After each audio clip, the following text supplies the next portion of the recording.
Act 1. The Castle.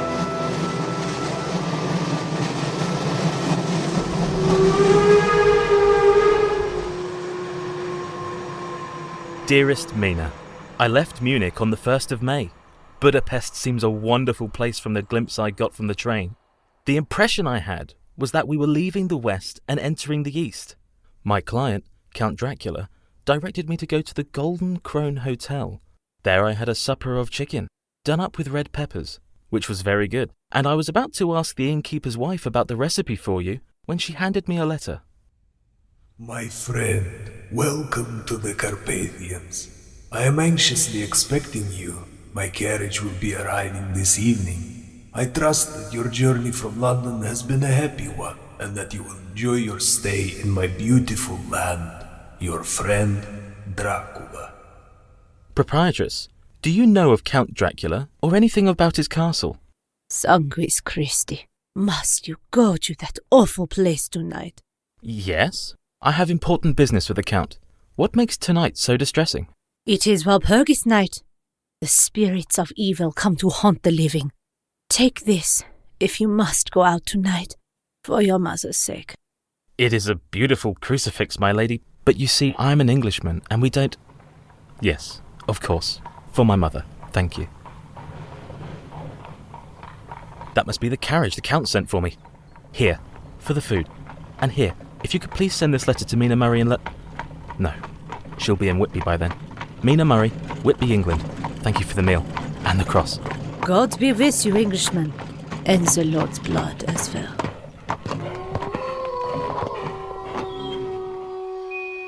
Driver, why have we stopped?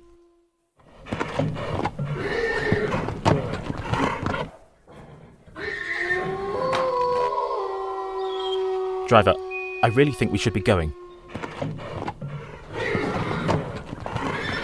Is that the Count's castle? It looks more like a ruin. Welcome to my house. Enter freely and of your own will. Count Dracula? I am Dracula, and I bid you welcome, Mr. Harker, to my home. The night is chill. You must need to eat and rest. I pray you, be seated, and sup how you please. Are you not eating as well? You will excuse me.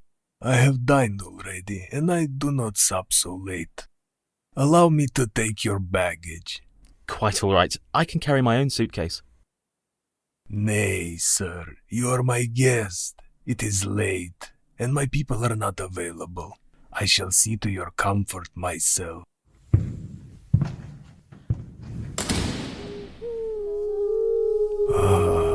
Listen to them, the children of the night. What music they make.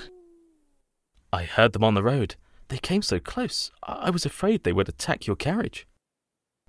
Sir, you dwellers in the city cannot understand the feelings of the hunter. We Zekelis have always had a kinship with the wolf, for we too fight for lordship. Here, in the whirlpool of European races, the Ugrig bore down from Iceland with the fighting spirit of Thor and Odin.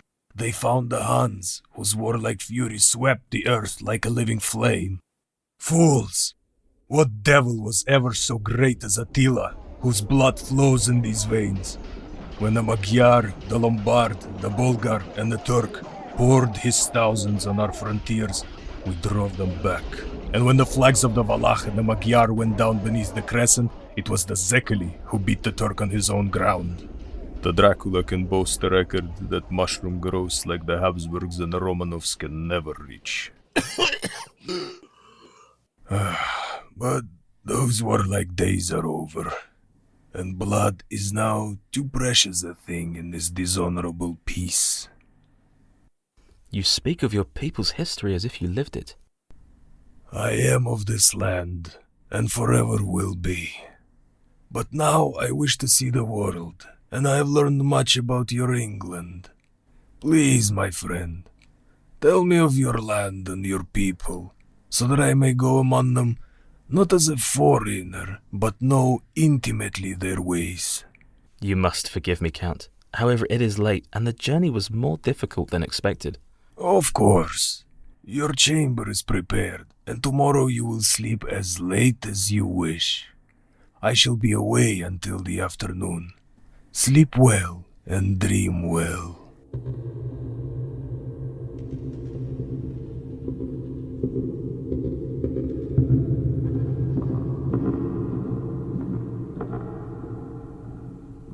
Dearest Mina, there is something so strange about this castle and all in it that I cannot help but feel uneasy.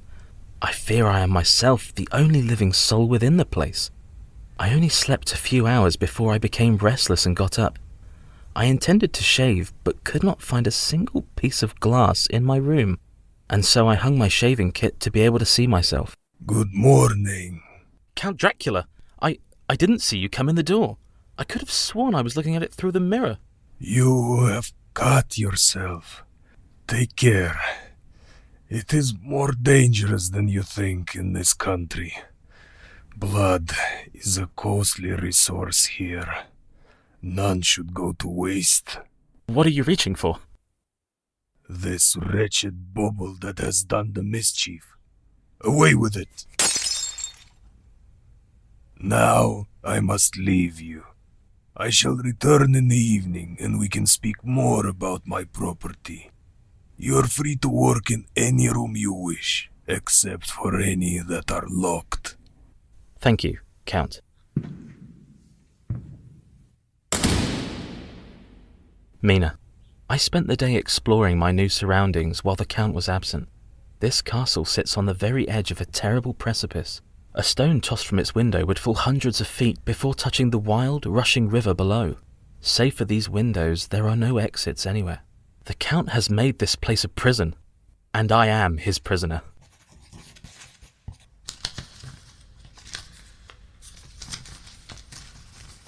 My friend Harker, tell me of England and the house you have procured for me. The estate is named Carfax, very large and old. Near Westcliff, on a small side road. I see you have made a study of England with all these maps and books on the subject. Tell me of the house itself. Are these drawings of the inside? These are called photographs. Through a chemical process, they perfectly recreate an image here. This one has a man. That man is exactly as he was at that moment? Yes, that is true. Then he will be preserved forever, never growing old, but also never again alive. A photograph doesn't hurt the subject. It only preserves an image. I'm sure you could have a photo taken of yourself if you like. No, I would not appreciate such a debasement. Take these away and describe the estate to me. The surrounding area is mostly dark thicket and includes an old chapel on one side. It is my professional duty to inform you that a lunatic asylum adjoins the other side. I have no apprehension for such neighbors. I am glad you have found a house so old.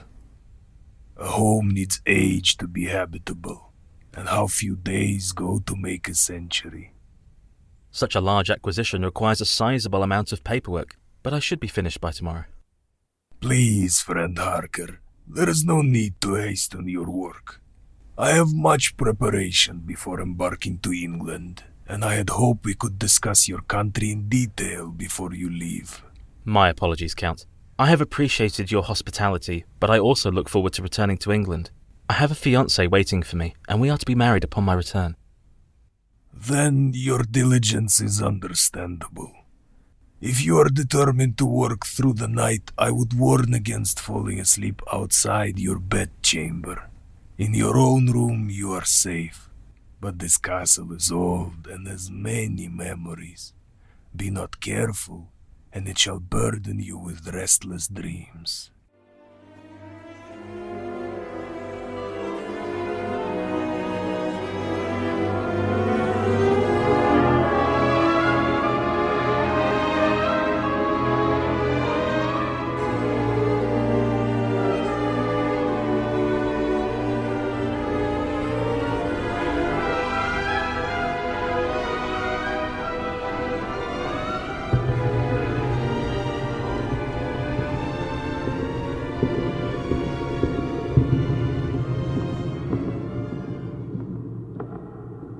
Journal of Jonathan Harker. I can no longer be certain my letters to Mina will be safe, and so I am collecting my thoughts here to keep these events, which seem so fantastic, clear, and soberly recorded. During the time I was left alone, I endeavoured to systematically walk up each floor and try to open every door. To my horror, I found that most of them were not only shut tight, but did not seem to require a lock or bolt to do so. The mechanisms by which Count Dracula holds me prisoner are a mystery to me. Finally, after much searching, I found one room strikingly different from any other in the castle. It had evidently been preserved as a lady's parlour, dusty but more genteel than any place I had yet seen the Count in. I laid across a divan and imagined myself far away from this horrid place. My mind drifted for hours before I became acutely aware I was not alone. Frost, you think? Why else would he be here? Go on, you are first and we shall follow. Yours is the right to begin. He is young and strong. There are kisses for us all. How dare you touch him? This man belongs to me. You have never loved, you never loved. Yes, I too can love. You each know from the past. Is it not so? Well, now I promise that when I am done with him, you shall kiss him at your will. Now go. Are we to have nothing tonight? I have brought you your meal. In that bag.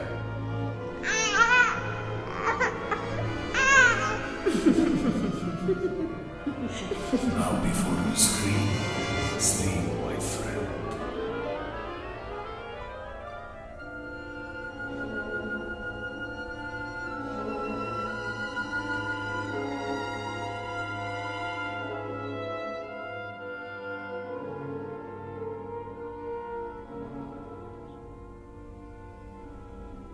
Good evening, my friend Harker. Evening? Is it evening already? Yes, you no doubt have been working strenuously, and I commend you. I only hope you were not disturbed by unpleasant dreams. Count, I must leave tonight. Immediately. All of your affairs are in order. Your Carfax estate will be ready for you whenever you arrive. You cannot leave. Why not? Forgive me. I mean to say it would be unwise. My calichet is indisposed, and my driver is not available. Then I would walk with pleasure. That would be a hazard, my friend. The mountains of Carpathia can be treacherous to an unwary traveler. The wolves, especially so near Walpurgisnacht, grow ravenous with hunger. Then, like St. George, I shall have to face whatever danger lies ahead of me. Without even your baggage? I do not care about it. I can send for them another time. And your letters? They were among your papers, and I confess I took them to be a portion of my contracts, though I could not read the contents. What language is it you used to write? It is called shorthand. Lawyers use it for legal papers. They are addressed to Mina, the fiancée you're so eager to reunion with? Yes. The way for you will be arduous and slow. Would it be not better for I to keep these personal letters and send them with my coach when he is available, so that they may reach your beloved sooner and cause her less worry for your well-being? Yes, then. Keep them. It does not matter. I must leave tonight. Very well. Not an hour shall you wait in my house against your will. Come.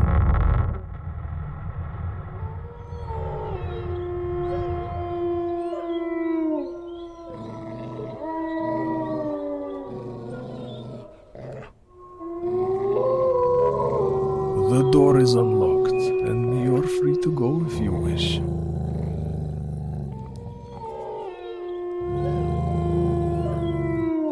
I shall wait until morning. Now I must retire, for I still have much preparation to make for my travel to England. Good night, friend Harker. Back. Your time has not yet come. What's that? He's talking to somebody. Those evil women. How long must we wait? Every day he grows weaker and less. Have patience. I leave for England tomorrow, and in the evening you may have. Tomorrow night, he's yours. That's it then. I must escape. How? It's a long way down from this window, but there's no other way.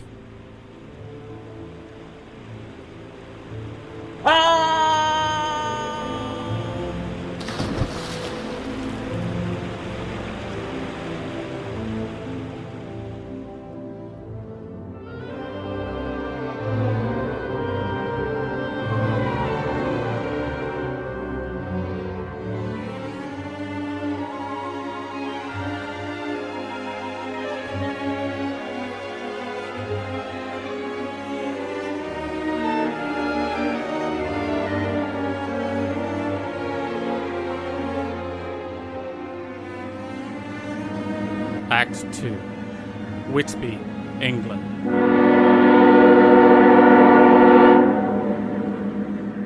My dear Lucy, I have thought of little else these past months than to return to you in Whitby again by the sea, where we can talk freely to each other as we did when we were children.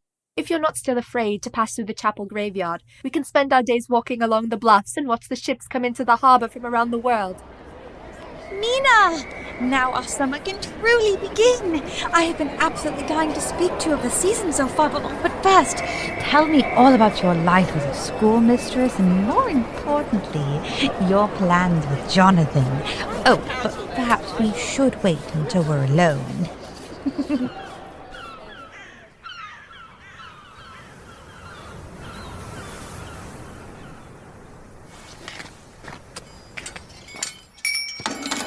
I'm only an assistant schoolmistress, and I assure you my days are extraordinarily boring. I doubt your pupils would agree. I'm sure there are poor boys who write nothing but MM with little hearts in their schoolbook. Only those who believe somnambulism is the latest fashion. I am usually half asleep from trying to fit time for the school day and keep up with Jonathan's studies. You're still reading law books. Why, Mina, the way I've seen you study, you could be a lawyer yourself. I am learning so that I can be useful to Jonathan.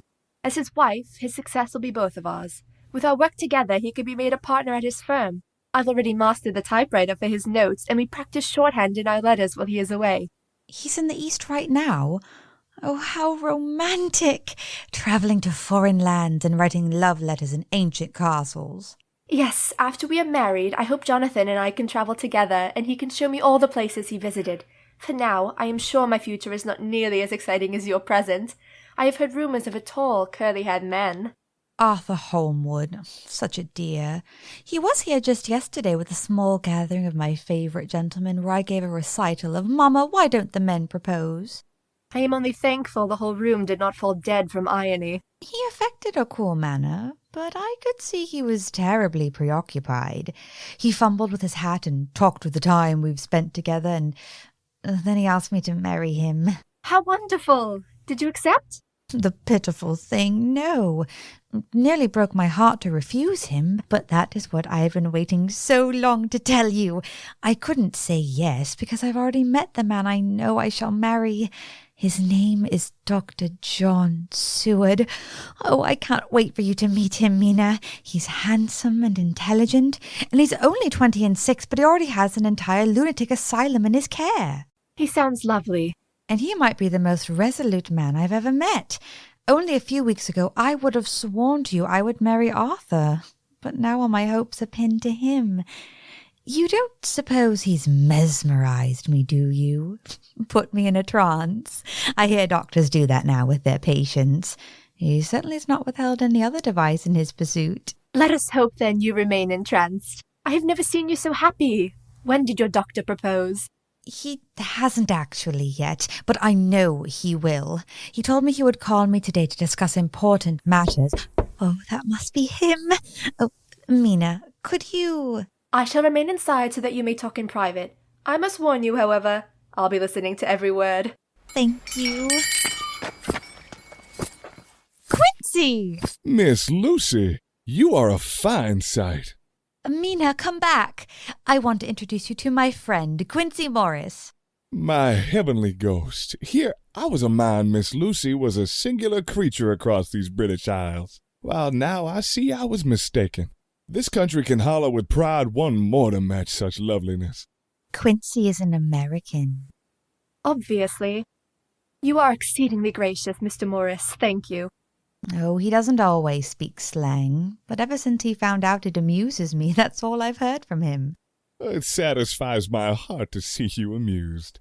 I had hoped to speak more intimately, but fortune must favor the bold. Miss Lucy, I know I ain't good enough to regulate the fixings of your little shoes, but won't you just hitch up alongside of me and let us go down the long road together? I'm sure I know nothing of hitching, my dear Quincy. I've not even broken to harness yet. You must forgive me for speaking so lightly about a matter I do consider serious, Miss Lucy. You are an honest-hearted girl, and I believe you will speak to me like one good fella to another.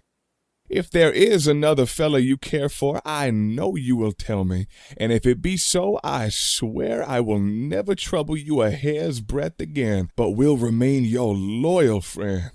Oh, my Quincy, you are so terribly noble to a girl who scarcely deserves it. Yes, there is someone I love. He is your friend, Dr. John Seward. If you would allow me a heresy, if I could choose more than one man to be my husband, I would choose you as well, Quincy. Oh, I do love you, and I shall value your friendship as long as you will keep it. Well, now, if any woman were to deserve even 3 husbands, it would be you, Miss Lucy. Now, I am a hard nut to crack, and I will take it standing up. John Seward is a good man and a lucky one, but your honesty and pluck have made me a friend, and that's rarer than a lover. More unselfish, anyhow. I do swear I will ride for both of you, if you will give me one kiss to keep off the darkness from here to kingdom come. Of course I will, and John will have to put up quite an impressive show to match your proposal.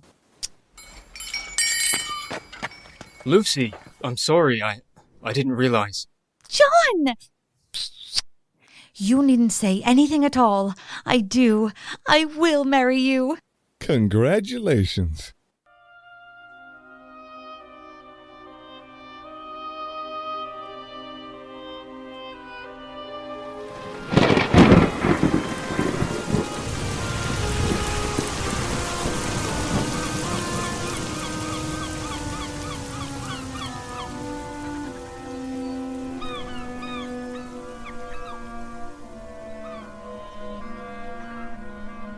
It's all right now. The sun has come out. Don't you just love the fragrance of the air after a storm? It's so fresh and clean, as if all the sin of the world has been washed away. Along with your garden. You shall have to ask your fiancé to help us tidy, and perhaps your friend Mr. Quincy too, if that kiss was truly the pact he declared it to be. I know you must think us romantic fools, Mina, but truly we all... There's a single ship on the harbour. Can you see it from here? There must be a brave crew to sail in that weather last night. It's on its side. It appears to have run aground. Oh, no. Perhaps we should go down and investigate. At the very least, we could see what the name of the ship is if there is anything later in the newspaper. She was called the Demeter, Russian schooner out of Varna. Nothing but scrap now, I suppose. Apologies, ladies. I thought this was the chapel. Mr. Swales. Mina, this is Mr. Swales, the harbour master. The chapel is next door, sir. Ain't master of nobody, miss. Though I worked the docks these last few years since I gave up the sea. Sometimes when I walk along the shore, Mr. Swales will treat me to one of his tales of life as a sailor. All quite enchanting. 'Tis true, miss. I've seen a barrel full of oddities from the Dardanelles to the mountains of Peru. Nothing so queer as the wreck last night, though. What made it so unusual? Not sure it would be right to say. Gentle ladies like yourselves. Oh, Mr. Swales. Mina and I are both women of the world, and how could it be worse than the story you told me of those pirates you encountered in Antigua? Well, suppose it'll be all in the papers soon enough. All my years I've never seen a squall like we saw last night. Every good sailor knows a squall pulls you one way, and then the other. Last night were like the hands of the Maker were pushing at us. All one direction, relentless. Round midnight I heard over the wind what sounded like Canaan itself had crashed into the harbor. When the storm settled, we came out to see the Demeter. The captain had lashed himself to the wheel. Dead. At least a few days. Must have drifted in with the storm. Coast Guard cut him down. Brought him to the chapel I'm headed to. Gonna be buried a hero, I suppose. What about the rest of the crew? Are they being buried here as well? Tweren't no rest of the crew, miss. The captain was the only man left on the ship. What happened to everyone else? That was fixin' to be the real head-scratcher. Till I found the ship's log here. It was hidden in the crow's nest that's the top of the mast, you see. Must have broken off when she grounded. Found it stuck in the beach. What does it say? Well, I don't know. Oh, please, Mr. Swales. You've intrigued us terribly. If there's anything more to the story, we must hear it. Well, I suppose gentle ladies like yourselves know your discretion. Nobody here could read it anyways, it's all in Russian, but I know enough to make it out. Captain says, a week out of port the crew started to go missing. Started with the younger men on watch when they were alone in the night. Crew started demanding watch in pairs. More people went missing. Crew started circulating tales of a tall, thin man wandering below decks. Someone who wasn't supposed to be there, you see. Stowaway. Captain says a fog covered the ship and stood still over 'em. But it must have followed with 'em, because they were far off course by the time they found stars again. The men formed search parties to look for their thin man, but none could find him. Some didn't come back at all. The last man, the first mate, must have gone mad. He ripped open all the cargo boxes, thinking they were the cause. But it was just 6 boxes of dirt. Dirt? I don't know why anyone would cargo so much dirt from the Bulgars to here in Whitby. He says after that, the mate jumped into the ocean and told the captain to follow. Instead, he lashed himself to the wheel like we saw. What a horrible story. Aye, and that's all it is, miss. A story. It'd be all fool talk, lock, stock, and barrel. Captain probably went daffled after all the crew died of sickness. Anyway, that's why I brought this along. Figured I'd bury him with it, him being a hero and all. No use tarnishing his good name. All the same, I'd keep indoors the next few nights. If you don't believe his story, of what should we be afraid? The wolf, miss. Wolf? What wolf? What jumped out of the ship when she grounded. Folks said it was a dog, but 'tweren't like no dog I ever saw. 'Twas big and pointed, all black, except for its red eyes. It came onto the bow and looked around like it was figuring what to do about us. Then it jumped away into the night before any of us could catch it. Can't imagine when the last time it ate. Is that unusual for a wolf to be on a cargo ship? Ain't ever seen it, miss.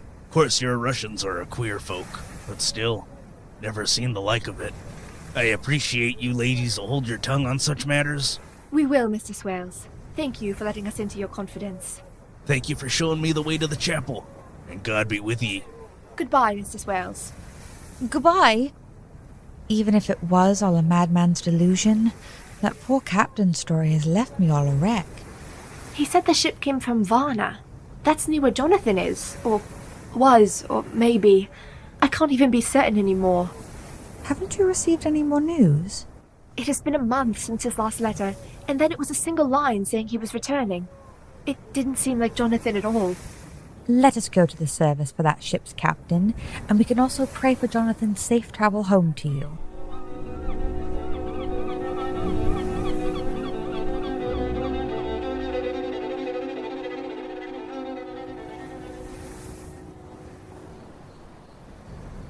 Yes, I will. For you, I will. There is no one else. Lucy. Lucy, what are you doing out here? It's past midnight. Lucy. What?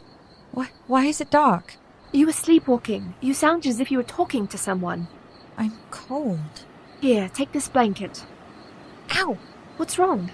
My throat. You must have hurt yourself on a tree branch. I see a little blood on your neck. I don't think I can stand. Lean against me. We'll go back to bed and lock the door so that you can't get out again. Mina?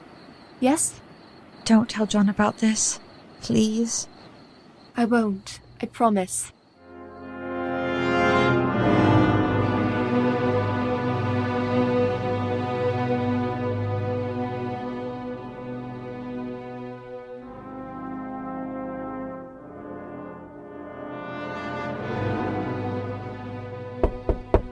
Lucy, I'm coming into the bedroom. I have brought your tea. You've been asleep all day. You need food if you are to recover your strength. My appetite may be poor lately, but I can still eat your tea cakes at least. And I know you haven't been sleeping well either. Are you having nightmares? Mina, when we were children, I would often have terrors and sleepwalk. It would give us both such a fright. Eventually they stopped with no harm to myself. Lucy, do you remember anything before I woke you? Even if it were a dream, it may have related to what was happening. I remember there was a singing in my ears. Sweet but foreboding, like a siren calling to the sea. I have a vague memory of something like an animal. It was beautiful and terrible, large and dark and with red eyes. It asked me things I don't remember, but I knew I wanted to say yes. Then the world seemed to pull away and I could feel my soul leaving my body and float above me. You were most likely dreaming about that story the harbour man spoke of. Whatever caused the wounds on your neck must have given you a reaction of some kind. They still have not healed. Lucy, the time has come to call on Dr. Seward. No, Mina, please, I don't wish him to see me in this state. John only knows me as a creature of mirth, and I don't want to diminish myself to him. If you are to be married, your vows will be quite clear, in sickness and in health. I know it's not the first marital duty you'd wish upon him, but the rest will have to wait. I also received a letter from Jonathan. That's wonderful. What did he write? He's at a convent near Bucharest and is taken ill. More ill even than you are. Most of the letter was written by a nurse. He has some kind of fearful shock and must convalesce there a few more weeks at least. Then you must go to him at once. Don't concern yourself with my health. I only need a few more days' rest, I'm sure. I shall go only on the condition of you relenting to the care of your future husband. If you are with him, I know you'll be safe. All right. If you will go to Bucharest, I shall go to John. May I have some help picking out a fine dress to present myself at least? Remember to lock your bedroom door at night and try to eat. When I return, perhaps one or both of us will be married, and Jonathan can meet your John, and we can all live happily.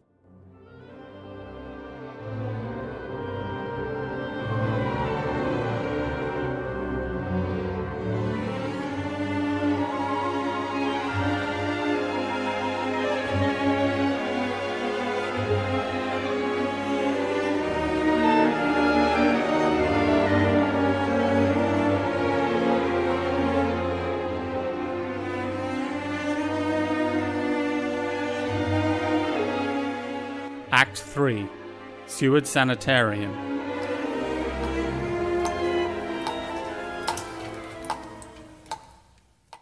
Phonograph notes of Dr. John Seward, August 12th.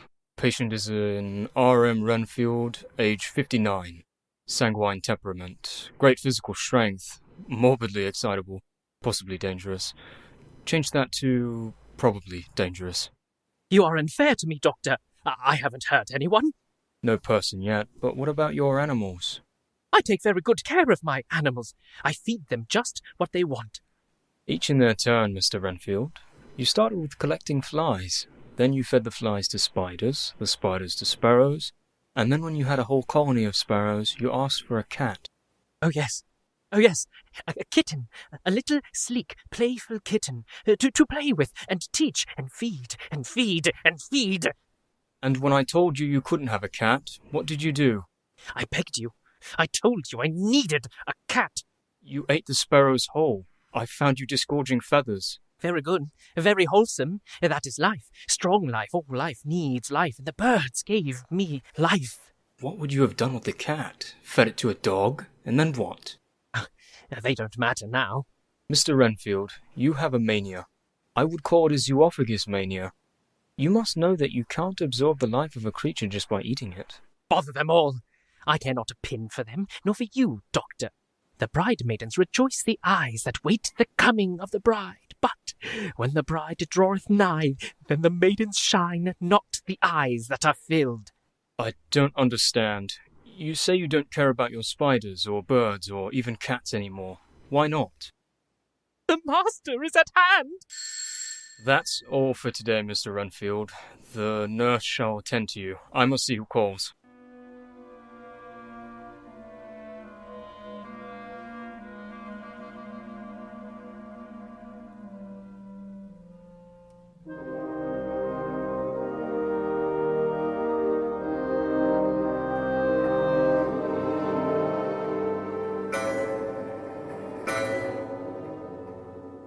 I really wish you had come to me sooner, Lucy. I had been wondering why you were absent of late.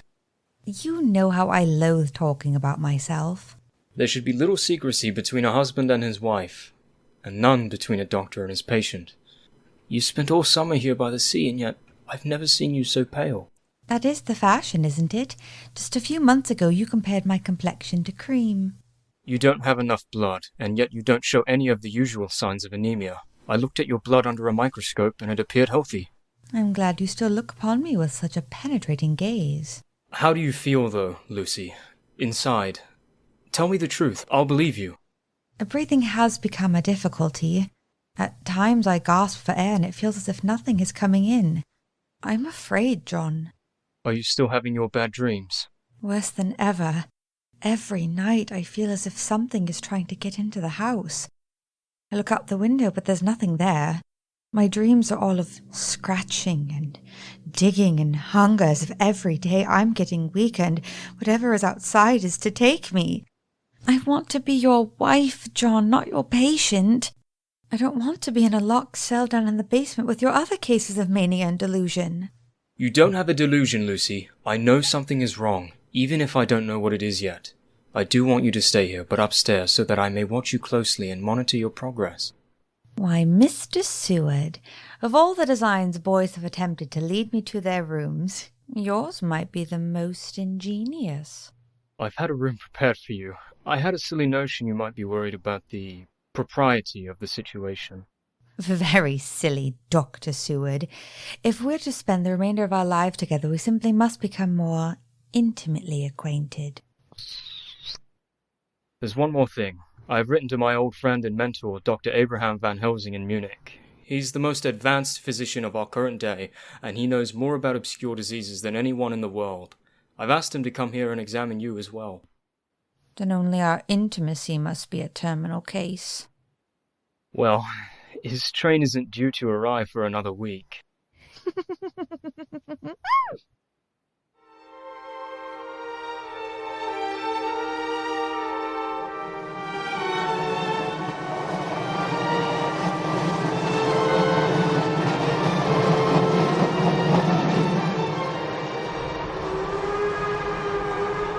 Lucy, I caught a train in Hamburg and slept most of the way to Bucharest. I knew I would have to save my strength to care for Jonathan. When I arrived at the Abbey, he was so gaunt and lifeless I would have feared he was dead if Sister Agatha had not assured me he would wake soon. When he did awaken, he insisted we be married without delay, even with him still bedridden. We called for the chaplain and gave our vows here in this faraway land. This is the hand of my wife.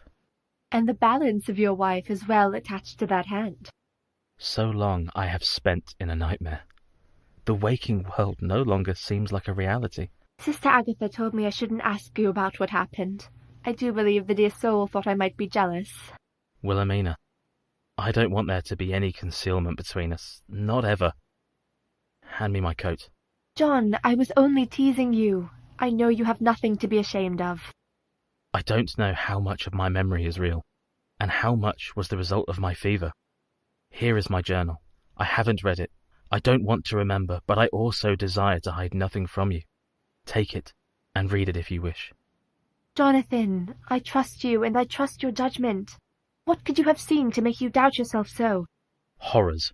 When I try to concentrate, my head fogs, and I can't form a clear picture.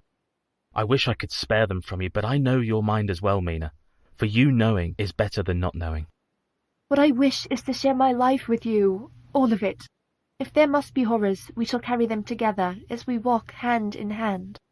To be here with you is the dearest thing in the world to me. I would suffer through all the past again to win this hand. Let us hope that won't be necessary.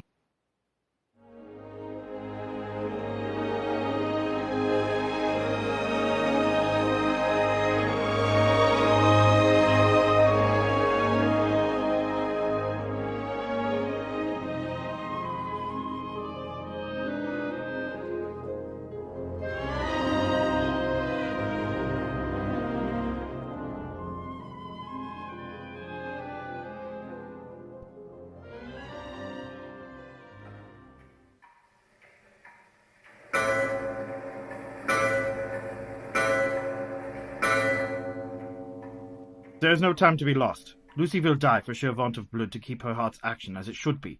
She needs a transfusion at once. Professor Abraham, tell me what to do and I shall do it. I would give the last drop of blood in my body for her. My young friend, I do not ask for so much. Come sit next to her bed and put out your arm. There is no need for an opiate for young Lucy, for she is only barely conscious, and for you there is no time. This will not be a pleasant feeling to see your life drain away, but you are young and hardy, and you have the strength of love in your heart. You're right, Professor. The pain is sharp. Lucy seemed to recover when she first came here, but all at once she took a turn for the worse. I can raise her head to put her arm closer to yours. John, look here, under the velvet choker she is wearing. Did you see this? Yes, when I first examined her, but this mark has changed since I saw then. She said she scratched herself on a tree branch. Now, this looks more distinct. 2 holes above her jugular. They're much larger than before. There is a small amount of bruising around them, as if they were made with a puncture. I can't see any sign of infection. They can't be the cause of a blood loss, or there would be blood all over her bed. What do you make of it? I don't know. What do you suspect? Please, if you have any idea of what might be happening to Lucy, I must know. My friend, the wise farmer can recognize a good crop, but he does not pull the seed from the earth to watch it grow. That is for the boys who play at husbandry. You do not wish to play, nor do I. We must be patient and organize our knowledge first. When Lucy first came here, did you sleep in this bed?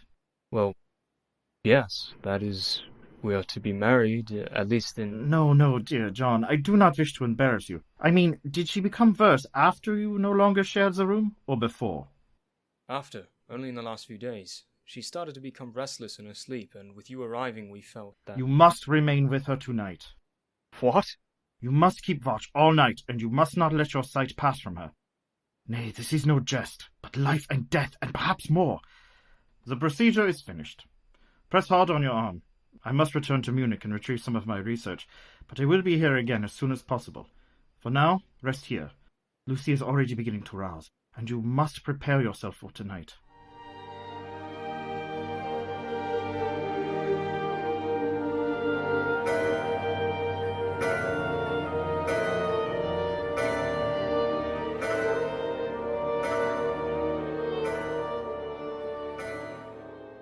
My brave lover, giving me his very life. No bravery was necessary. Dr. Van Helsing ordered it, and I did it. There wasn't anything else I could do.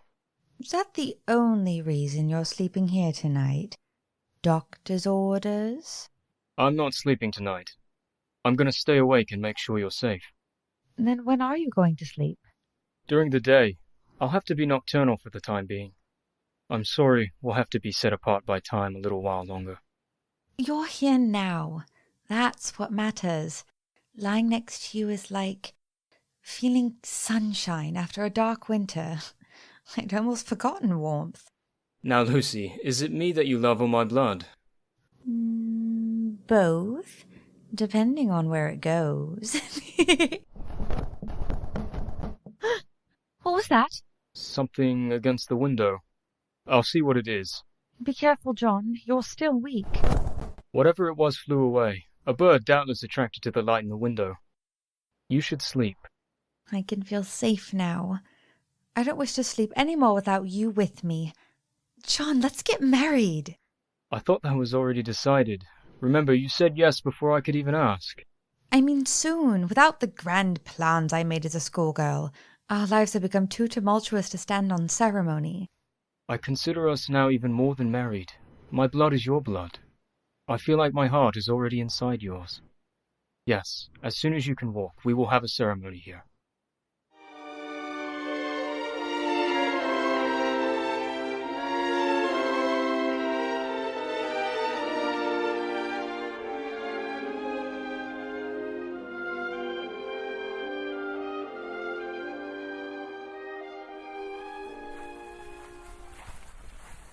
John? John, are you there?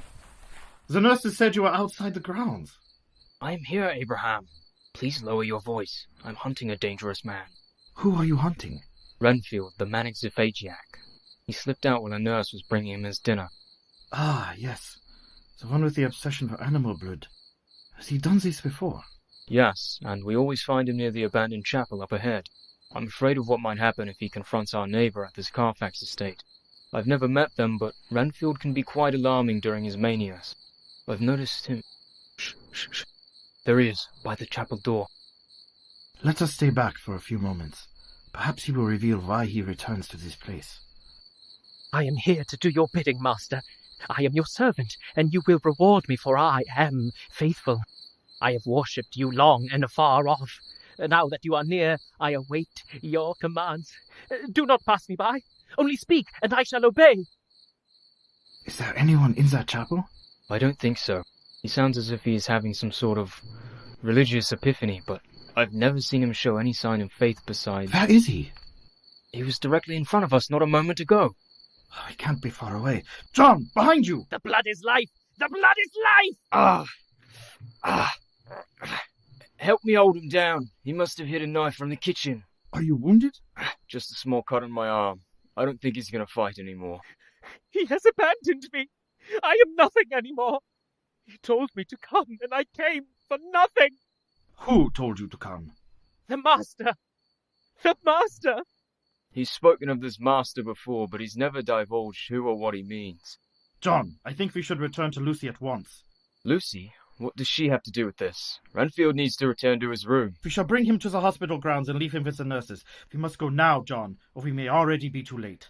All right, let's go.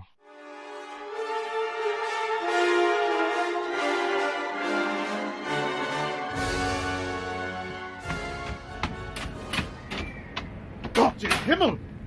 How is this possible? She's almost dead.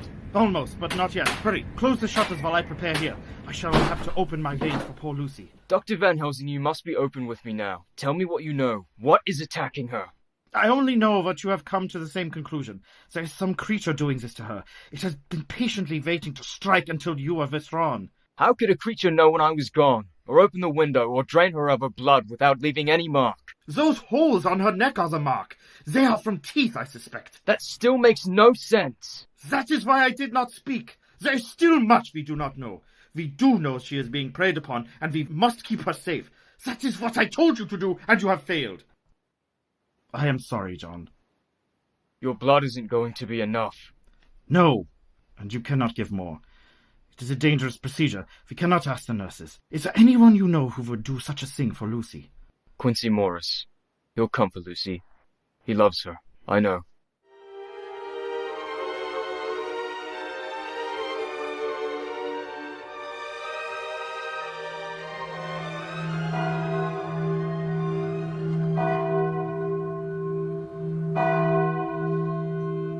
Dear Mina, I am married. John wanted to have a ceremony here, but I insisted I could walk next door to the chapel.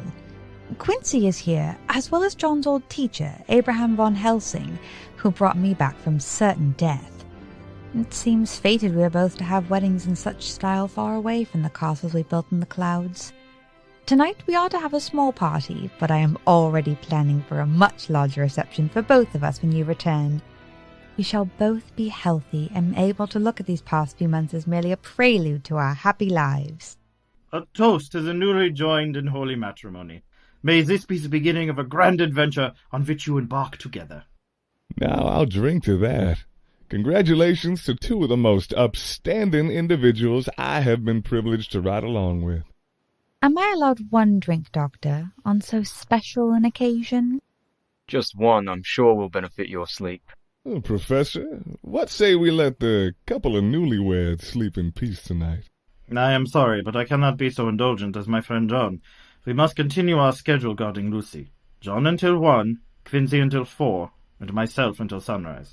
A more crowded wedding night than I had hoped for. Oh, who could be better companions than those who love us most?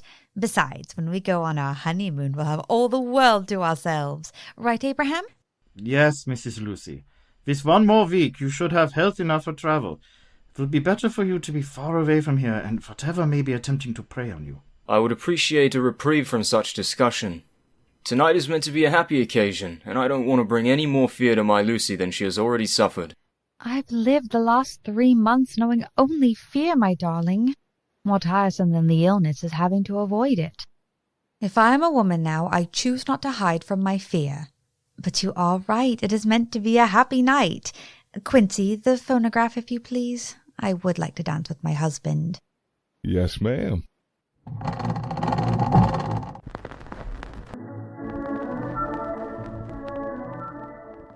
Professor, may I speak with you privately for a moment? I have noticed you're deep in thought this evening. I was thinking it was because of your previous history with Mrs. Lucy. No, sir. I am a man of honor and love them both as my own kin. When I first came here, you said Lucy needed another blood transfusion and that both you and John were exhausted. I take that to mean you two had already done what I did for her. That is so, yes. Well, sir, that don't make a plumb bit of sense. Her whole little body couldn't hold all that much blood. This is true, Mr. Morris. That has been a point of considerable discussion between Dr. John and I. We have not come to a consensus. That is what I've been cudgeling my brains trying to understand. I know I had seen such a thing before, but I could not recall where until this moment. On the pampas out in Argentina, I had a mare keel over and go to grass all of a sudden. One of those big bats they call vampires had been feeding on her for at least a half hour and didn't leave enough blood to let her stand up. This is an interesting theory, Mr. Morris, but on your occasion, this bat did not drink all the blood that was lost, correct? No, sir. Must have nicked an artery. There was blood all over the ground by the time I found her. And no blood when you arrived here. So small a bat could not have taken so much. And vampire bats are not native to England, only South America.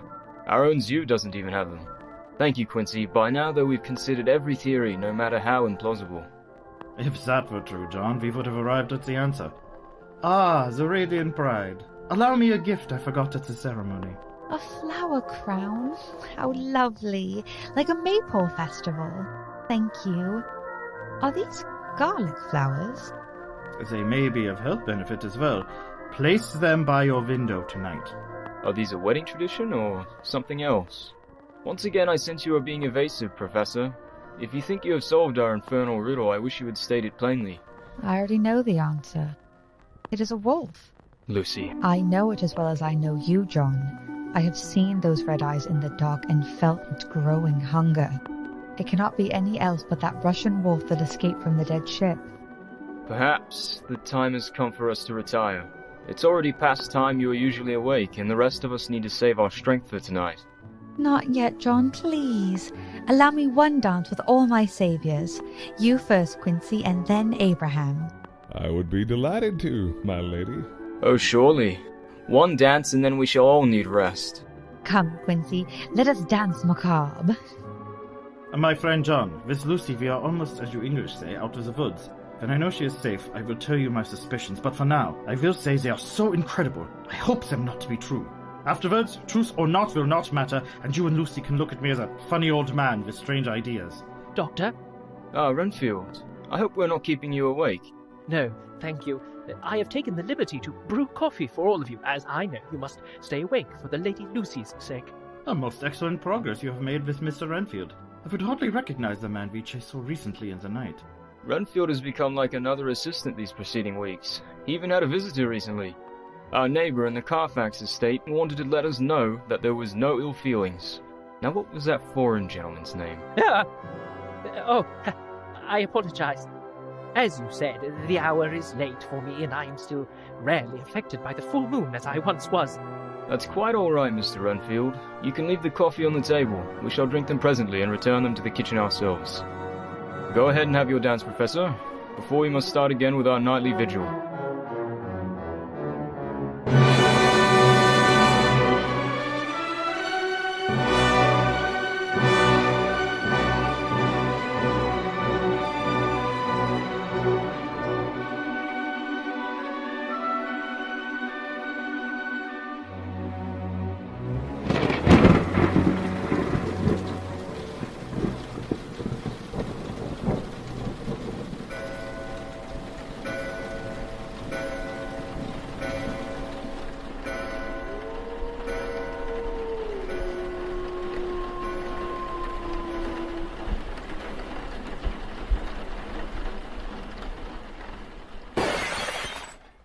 John?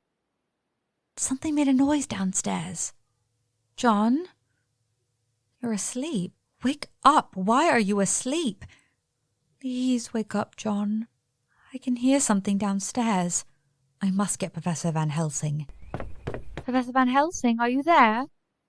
Quincy? What has happened? Where is everyone?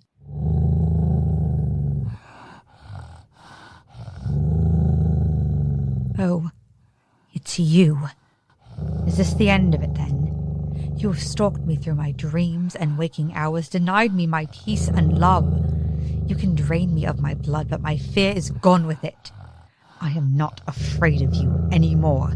If this must be the end, then let's be done with it. Oh, John.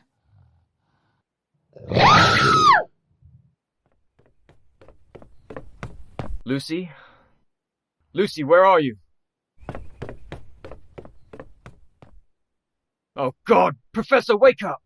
Lucy's been attacked. We need the blood supplies quickly. Lucy. John, I am sorry. She is dead. No, Lucy, no. Oh, something knocked me out. Oh, no. We were too late. It's all over. No, my friend. I fear we are only at the beginning.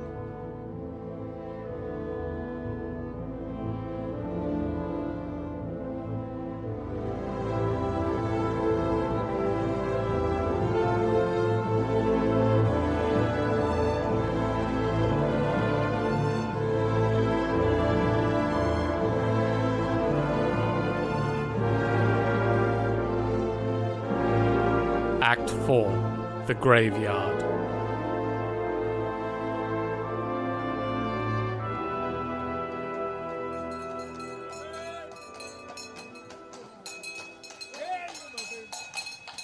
My dearest Lucy, you will pardon me, I hope, for not writing to you in so long. Much has happened to us since last we spoke.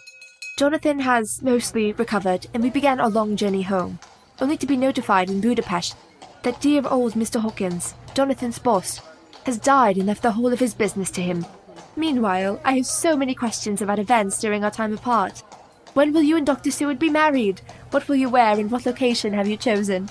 I eagerly anticipate discussing all your nuptial plans when we next meet. I shall have to hold your hand a little tighter on this last carriage ride home, Mina. London seems almost a foreign country to me now. You are entirely justified in feeling so. When you left, you were but a clerk, and now you must take charge of the entire accountancy firm. I am sorry we must be separated so soon. There'll be much to do beginning tomorrow, but I am so grateful you came to me when... Jonathan, darling, what's wrong? What are you staring at? It's him. He is here. It is the man himself, but younger. He has somehow grown young. Who? It is Count Dracula, here in the flesh. Oh my God, if only I knew. It's all right, my love. Close your eyes. I am here and nothing will harm you. Just rest until we get home.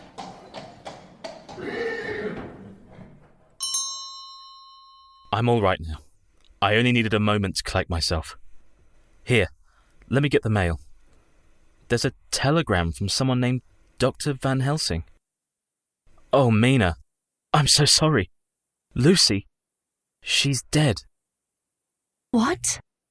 It says she was buried 2 days ago, and this Van Helsing fellow asked to visit us with her last letters to you and some of her other effects he would like to speak to you about. Let us go inside. We shall both need some time to rest.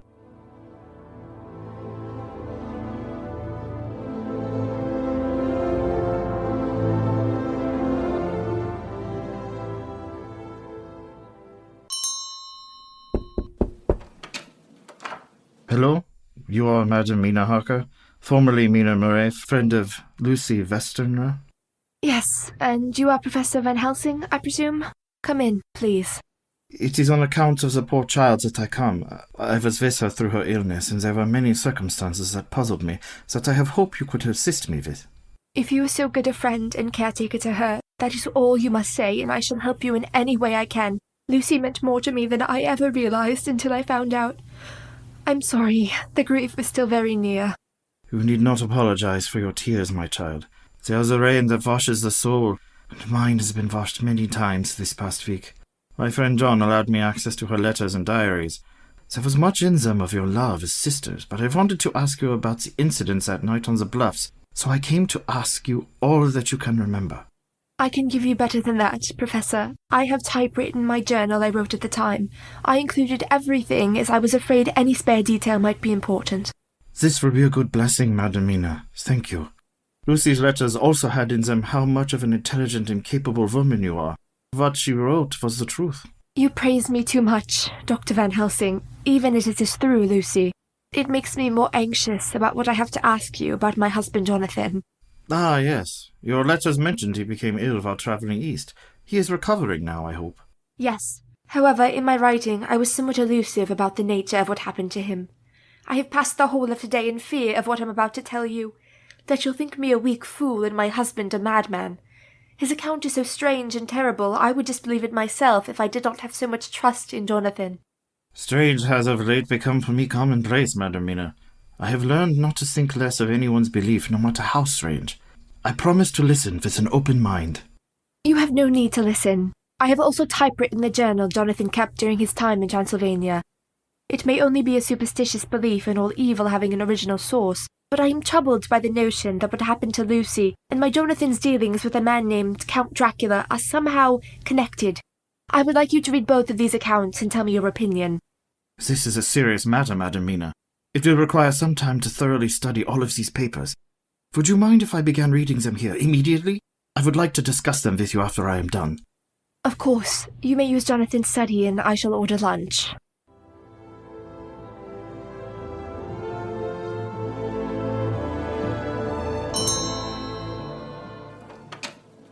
Mina, I'm home. Did you meet with Dr. Van Helsing today? He is still here. I set him in your study and he's been reading over our papers since lunch. I want you to know, I also gave him your journal. I thought perhaps another witness might make things clearer. And you were correct, Madam Mina. Hello, Mr. Harker. It is my professional opinion that from henceforth you should know definitively the history you have written down is completely true. I would pledge my life on it. You must excuse me, Doctor. I must sit down. This is quite overwhelming.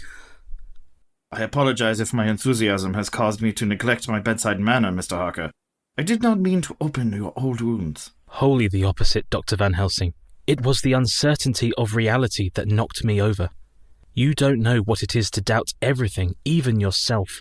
You have cured me, Doctor. Mr. Harker, Madam Mina, we are at the beginning of a great and horrible task. A powerful evil has come to this country, and we here are the most knowledgeable of how truly dangerous it is. I ask for your friendship, but also your alliance in this cause. If it means stopping Count Dracula, I am with you, body and soul. As am I.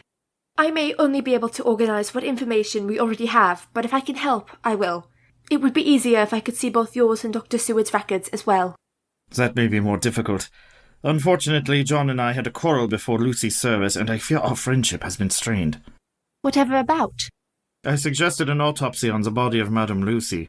In fact, what I suggested was more than a normal autopsy. I suggested to John we cut off her head and remove her heart. He did not receive the idea well. I should think not. What earthly good could it have done?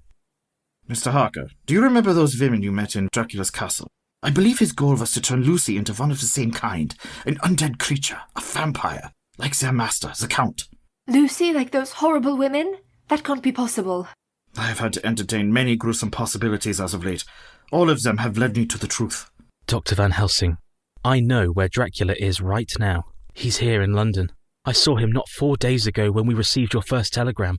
He was younger somehow. The Count I knew was ancient, but this man looked no more than 40. He was imbued with the life he took from poor Lucy. That is how creatures such as he live for so long, taking life from others through the blood. We could start searching for him here, but your London is populous. I saw nothing in your journals of what properties he purchased in England. Do you remember where they were, Jonathan? I'm sorry. Everything from that time is a thick fog in my mind. He had one somewhere in Whitby, I remember that. Then we should begin there. Madam Mina, you can have access to my notes at least, and we can see if collecting this information together can yield even greater clarity. Jonathan has only just started running the accountancy firm, and I don't want us to separate again. Nor do I, but this is too important. I'll spend a few days putting affairs together at the office, and you can help search for any records Mr. Hawkins may have left about the Count's acquisitions. And we'll both meet you in Whitby in a few days' time, Doctor. Hopefully then we can convince Dr. Seward to join our hunting party as well.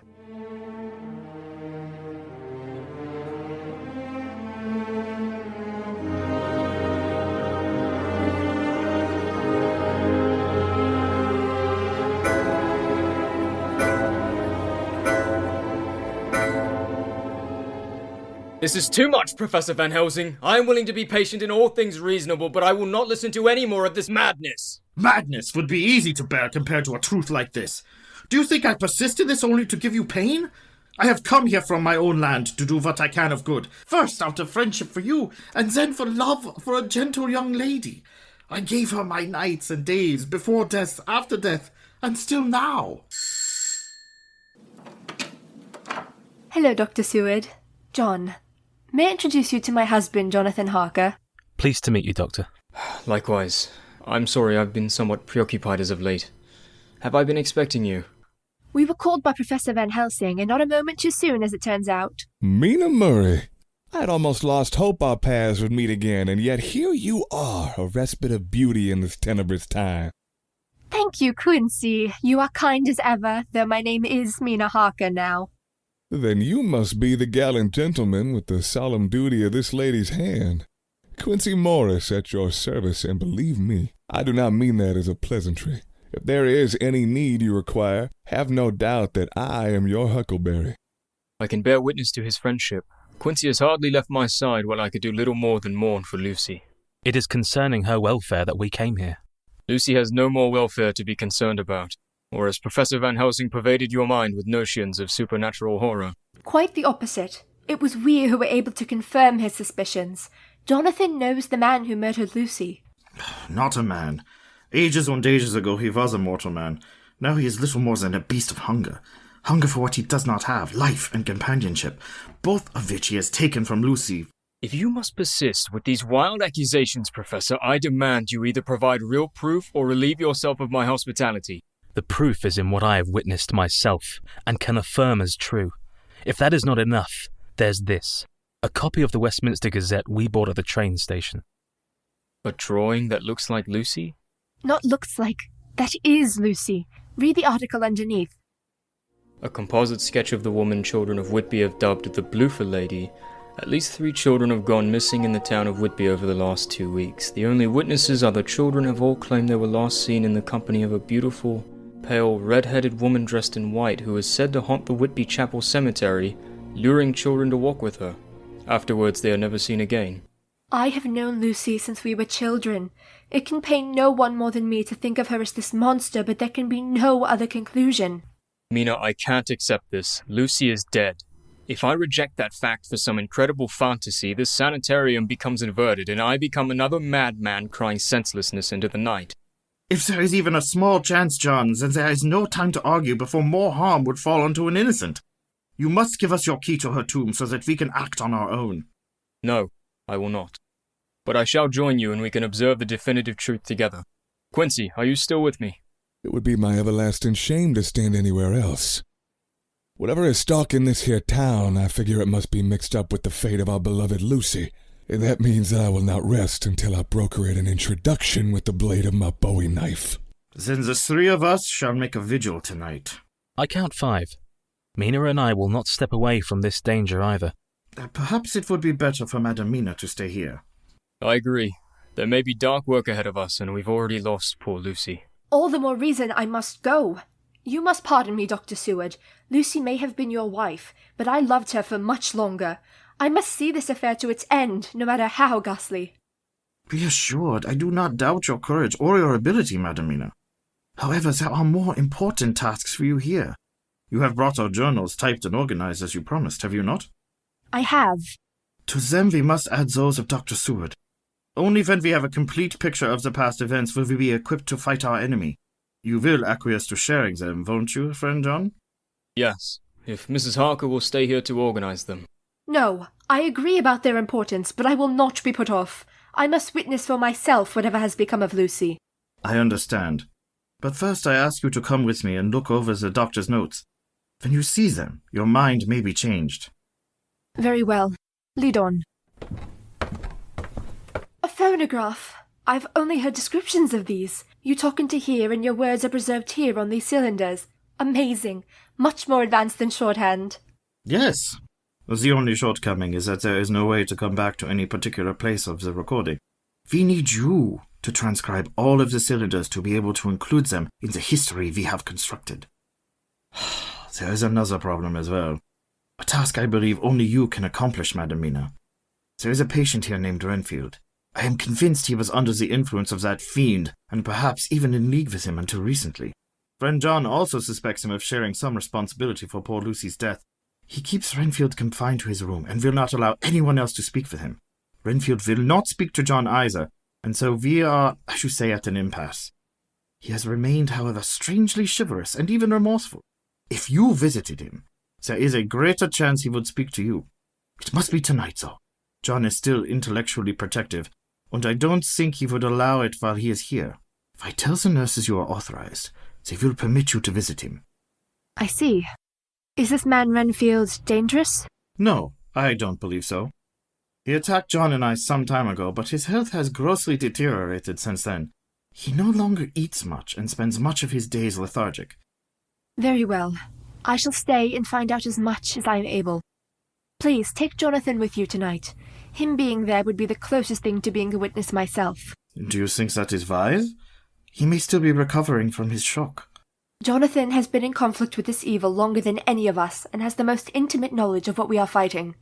It would be no more wise to underestimate him than you would me. Now, if you would please hand me the first cylinder, Professor, I shall begin transcribing Dr. Seward's notes immediately, to be most prepared to meet this Mr. Renfield tonight.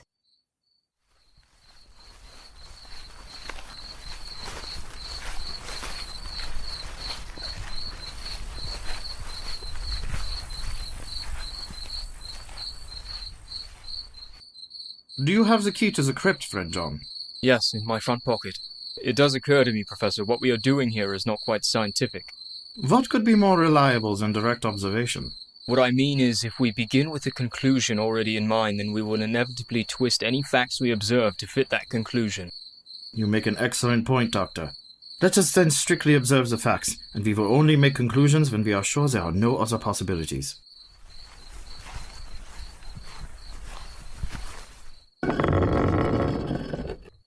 How could anything escape this tomb with this heavy door locked? I interred my old employer in a crypt similar to this one. They are relatively easy to open from the inside in case of premature burial. Now, let us begin our direct observation. Mr. Morris, the crowbar. Let me be assured one final time, friend John. Is this what you want done? It is not, but I concede it is necessary. How will we know any difference? Fangs. There will be fangs coming out of her mouth. And blood.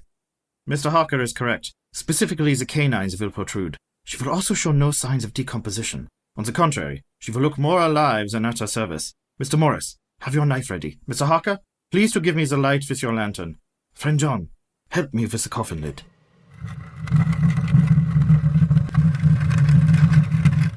It's empty. Lucy is gone. Professor, I will take you at your word, but I must ask, did you have any part in what we see here? I swear to you all I did not. What do you believe, John? Professor, you know as well as I do there is still a persistent market in bodies. Lucy's not being here is not evidence it got up on its own. And the lock from the outside? Keys can be forged, locks can be picked. All of this could be the work of evil men rather than evil monsters. Very well. The only solution, it seems, is to remain here until sunrise. A vampire sleeps during the day. Is that not right, Mr. Harker? Yes. In a coffin like this one.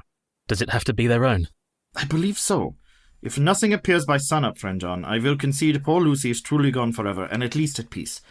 For now, I have much work in the event some creature does present itself.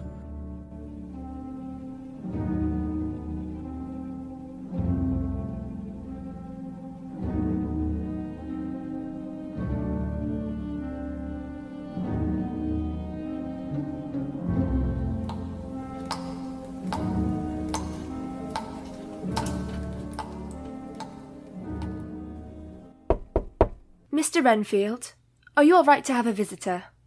Yes, of course. Is that you, Lucy? No, Lucy is gone. Yes, gone forever. My name is Mrs. Mina Harker. I was a close friend of Lucy. I've come to talk to you about her. Oh, no, that won't do. That's backwards thinking. Effect and then cause instead of the right way round. That is a symptom of madness, Mrs. Harker, seeing the effect first. He caused her, not her to him. It was not her fault. Not at all. By him, do you mean your master? No, not my master any more, but who knows? Maybe he will master us all. I thought the blood was the life, but I was wrong, so very wrong. You mean when you ate animals to gain their life? Yes. It's in the scripture, you know. The blood is the life, but I had it all mixed up. I cannot live forever. That was why I ate them. That is why he feeds, too. I thought he could make me like him, but no. I am left. Mr. Renfield, what is your first name? Richard Marcus Renfield is my name. I almost forgot. Richard, where is your master, Count Dracula? He is everywhere. He can be the rats that scurry across the floor or a bat flying at your window. When he first came to me, he shrouded himself in a mist. I only saw his red lips and white teeth glinting in the moonlight. He laughed then, fierce and angry, and then he began to promise me things, not with words, but by doing them. He showed me flies enough to blot out the sun, and rats, hundreds of them, millions, every one of them alive. I'm sorry, Mrs. Harker. I let him in, and then he took poor Lucy. I'm so sorry. Where did you meet him? Was it at that chapel the night you led Dr. Seward and Professor Van Helsing away from here so he could attack Lucy? No. The chapel is only halfway between the estates. He is at Carfax. He's your neighbour. Mrs. Harker, I implore you, by all you hold sacred, all you hold dear, save my soul of guilt and leave this place tonight. Do you hear me? Go!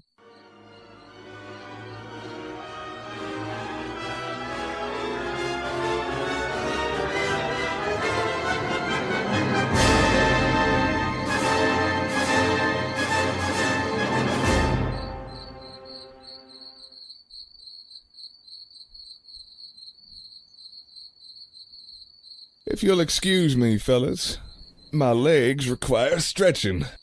I can check the perimeter outside while I busy myself. That would be unwise, Mr. Morris. Here we are safe. I have sanctified the entrance, and any demonic being will be prevented from entering. Outside, you are subject to the same fate as small children, lost and never heard of again. I'll keep my horses reined in then. How did you sanctify the door with the little crumbs you made? What were they? Heavenly host, already blessed by a priest. I took them before they could be used in communion. You stole communion wafers? I felt my need was greater than the parishioners. Do not worry about my immortal soul, good doctor. I confessed to the priest, and he gave me a penance of 5 rosaries. Professor, you say these vampire devils are like vampire bats? They live off blood? Yes. They are like the animal, except they do not die if they continue to feed, but must go on age after age, adding new victims and multiplying the evils of the world. Is it possible this creature could have stolen Lucy from here? Considering the weight of the stone lid that required the both of us to move. She could have done it herself. They also possess immense strength. While he had me prisoner, I witnessed Count Dracula scale a sheer castle wall with nothing but his fingernails. Mr. Harker, did you say Count Dracula? Why, Count Dracula is here. He is our neighbour at the Carfax estate opposite this chapel. Carfax, of course. I must go to Mina. I see her. Who? The lady in white, traversing the graveyard. She's carrying something. One of the little nippers, I reckon. She's coming this way. Take cover, gentlemen. Harker, extinguish the light. Are you fit for action, my son? I'll be fine, but I'm sorry. I don't think I'll be much help to you. I can't seem to move. Only remain near Mr. Morris. John and I will handle this. You have your stake, John? Yes. Until this very moment, I could not believe it was true, but now I cannot deny that is Lucy. Now I must do the opposite and convince you it is not Lucy, my friend. What you see is merely a creature that has taken Lucy's body for itself. There is no more of Lucy in there than if she were dead, except to suffer the last part of her humanity. I can fix her flint right now with my Colt. No, Mr. Morris. You might hurt the child. Friend John, she is almost to the entrance where she cannot pass. You must be brave. A moment's courage, and it will be done. Lucy, it's me, it's John. me, my love. Be careful, my friend. A vampire's claws are razor sharp and harder than Spanish steel. I will come to you, Lucy. Let go of the child so that I may hold you in my arms. Come to me. Good. Now we can be together. Embrace me. My love. Hold her down! We must drive the stake into her heart!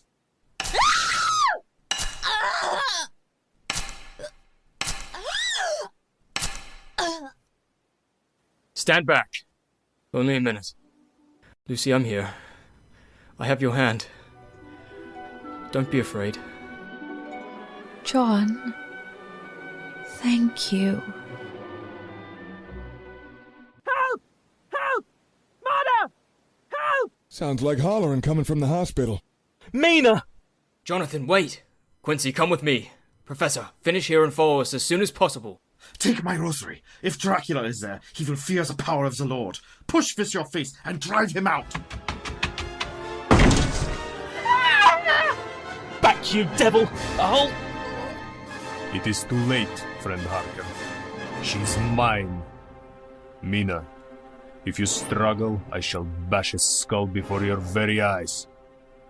Drink. Unhand my friends, you filth! Holy damnation! It is a demon! Out, devil! By the power of this crucifix and all that is holy!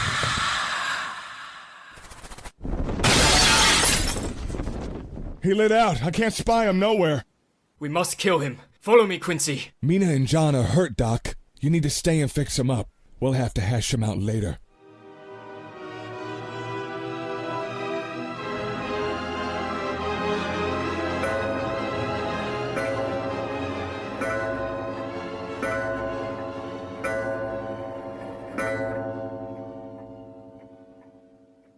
She is starting to come to life again. Madam Mina, are you hearing me? Blood. Unclean. Blood. You are safe, my love. No! Jonathan, don't touch me! I have his blood. His blood is in me now. I am unclean. Mina, listen to me. You are Mina Harker. You are my wife and my love. Everything that is mine is yours. I walked through hell to be with you, and here I will remain. Your horrors are mine. Oh, Jonathan. Professor, now that we know they are safe, we must go to Carfax and destroy Dracula once and for all. He will not be there, friend John. As I was running from the graveyard, I saw him come out this window in his beast form. He did not return to Carfax, but instead flew south toward London. No doubt to another property we are ignorant of. Slugs. What's that, Quincy? Slugs from my colt here on the floor. I saw the devil get plugged and they looked like they hit something. The vampire can heal almost instantaneously, Mr. Morris. He was likely more surprised by a weapon he has never experienced before. The only way to permanently defeat him is to stab the heart and remove the head. It is my own cowardice that undone us then. If I had the fortitude to use my Bowie knife, that would have been the end of it. You cannot blame yourself, friend Quincy. Our enemy has so far proven more cunning than we expected. How could we know he would return here only to harm poor Mina? He didn't. It wasn't me he wanted. It was my notes. He appeared somehow. I don't know how he entered. He was mad with anger and demanding I give him our journals. When he found them, he only needed to hold the papers in his hands to burn them. Then I did a stupid thing. I told him we would still be able to hunt him, and we would frustrate his every design. His eyes turned blood red and full of hate. He told me he would take their most beloved for himself, and then he drew out his long fingernail and held it to my throat. I thought he would kill me then, but instead he opened his shirt and cut himself across his breast. He said I would be his wife and come to his call, and instead of working to thwart him, I would be at his side and betray all of you, and then he made me... Oh my God, what have I done? God pity me, I started to suffocate and I drank his blood. Do not fear, brave girl. We will vanquish this monster, even if we must do so without your precious notes. You don't have to, Professor. He only burned our journals. My notes I kept safe from him. I bound them in twine and hid them in the ventilator when I heard Renfield shouting. Truly, you are a brave and resourceful woman, Madam Mina. This will be our most potent weapon so far. Renfield! He was very brave to try to warn me and call for help. Have you seen to him? I did, while Dr. John was attending to you. I am sorry to say he is dead. When I found him, his neck was broken in a manner that showed considerable force. That poor man. He suffered almost as much as Lucy. Jonathan, did you see Lucy tonight in that graveyard? Is she a creature now like that terrible beast? I couldn't bear to look. I was with her at the end. She returned to her true self. This Dracula could no longer affect her. Lucy died with her soul intact, but Mina, it will require more than a pure soul to defeat our enemy. I am sorry this burden has been laid before you, but we will require your mind and cunning as surely as your notes to work against him. He said I would betray you and take his side. Professor, am I cursed to become a thing like him? Like Lucy? I don't know. I don't believe so. He had months to corrupt Lucy, and she did not know what was infecting her. She's in trouble and trials that her faith is tested. I have remaining one last communion wafer. Allow me to bless you with it. In the name of the Father, and the... Take it away! You're hurting her! I am sorry, dear Mina. I did not expect so quick a transformation. I am truly damned! Jonathan, don't let me fall into disgrace. If you love me, save me from the pain of seeing myself hurt you. Promise me you will end my cursed existence first. I would stand between you and death itself. You cannot die, Mina, not without me. We must fight until this evil is past. He has been purposefully severing every tie that could lead us to him. Without Lucy or Renfield or his estate, we are left without a clue with which to follow. Even if he's abandoned Carfax, there may still be some evidence we can use to find him. Quincy and I can search every room. We are all of us exhausted, friend John, and we'll have more keen sight if we rest first. I would also like some time to research the Count's history. Let us sleep for now, and tomorrow endeavour our own investigations, before meeting here with our results. Take heart, everyone. Our hunt is not entirely thwarted. Sometimes the rabbit, in its haste to find a place to hide, leaves a track that can be easily detected if one knows where to look.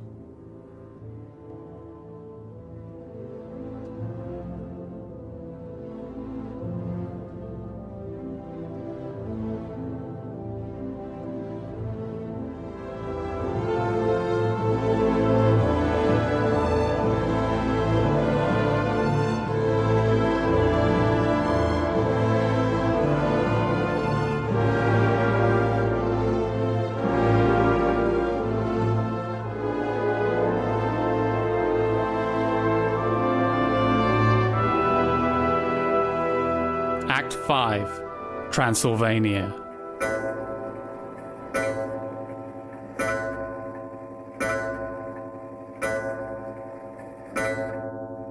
My dear, you must rest.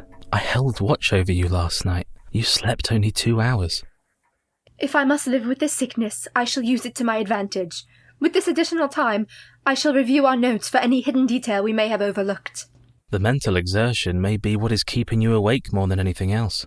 I can feel myself changing. I grow weaker during the day while my strength returns at dusk. I no longer recoil at the thought of blood, which before only induced revulsion. Jonathan, you must promise me, really promise me. You will not hesitate to destroy me if I am corrupted and turn against our cause. I do. I will, but I refuse to believe you are capable of any evil design. If you become like him, Mina, if you become a vampire, I shall still be your husband. In life, in death, and whatever may come after. I would rather be damned with you than in grace apart. I wouldn't be myself then, but rather a thing of evil. Who is to say you must fall to evil? If there really are devils and demons, why can't there also be seraphim and archangels? You could be alike to St. Michael, casting devils to perdition whence they came. Lucy was the archangel Ariel when we played tableau over the summer. It was the only instance I was ever jealous of her. All the time she passed fighting him with her mind, preventing him from penetrating her soul. I don't know if I can be so strong. I know what it is to feel his influence bearing down on you. I felt it when he held me prisoner. I rarely saw him in person, and yet his presence suffocated me. You can fight it, Mina. I know you will be able because I shall be with you. Quincy, John, were you able to find anything? Carfax was vacated, along with any evidence it had ever been inhabited. The Count must have left all catawampus, though. He just gave it a lick and a promise. There were still some papers burnt in the manner described by Mrs. Harker. They were mostly illegible save for one which had the name Thomas Snelling in Piccadilly. That must be why I saw him in London. Indeed. Mr. Snelling is a lawyer and a business manager of some kind. He spoke to me after I told him I was the Count's doctor, and it was deathly urgent that I find him. How could you meet with him in London? Surely you didn't travel there and return since this morning. We sent a telegram, and then I was able to speak to him directly via the telephone service at the post office. The communication was instant. Astonishing. Mr. Snelling told me that Count Dracula had closed all his accounts, sold his properties, and even hired labourers to transport his belongings. He didn't know where they were moving them to, however. Ah, friend John, Mr. Morris. What have you been able to discover in your investigation? Precious little, unfortunately, other than Count Dracula has completely abandoned his former properties and is intent on travelling somewhere else, though for his destination we are in the dark. I think I have found the answer in my studies. I have put considerable research into the history of this Count Dracula and his reign in the country of Wallachia. He told me some of this in the guise of a family history. He was a great military leader and a king at one time, was he not? Exactly true, Mr. Harker. I would dare say he was even being modest about the extent of his power. He was said to personally control great armies as if they were puppets. He could instill terror in his opponents from across battlefields. Eventually, nearly all of Eastern Europe feared his reputation. Rumours arose that he was more than a man, but also a sorcerer and an alchemist. His own people believed he found a way to unnaturally prolong his life. From our vantage point, we can conclude they were correct. He became Nosferatu, undead, but his abilities to control people, animals, and the very elements, as well as transfigure his shape, suggest he has become more powerful than any other vampire yet known. These are not encouraging words, Professor. I thought you said you knew where he was headed. Quite right, Mr. Morris. Our enemy also has disadvantages we can capitalize on. He has accomplished a protracted life, but not like you or I have lived. Like the snake, he has had to go long spans without feeding and become lethargic, so that when he wakes up, he must start over again with a brain more like a child. While he was here, he was slowly gaining more experience, but this child brain kept him dull, unimaginative. So, when he encountered difficulty, his only thought was to return home where he is most powerful. His castle in Transylvania. That is where I think he is going, and that is where we must pursue him. For if he reaches it, he will be beyond our ability. It's true. The outside of the castle appeared as like a ruin, but by some magic he was able to transform the interior to a fortress. We could never breach it on our own. He could hole up there and wait us out then. Outlast us. And his evil would continue past when our natural lifespans were over, save for Mina, who has been given the vampire's baptism of blood. She would become one like him and serve that evil instead of fight against it as she does now. Travel to his homeland could take months, and we have no idea what method he's using for transport, or what route he's taking.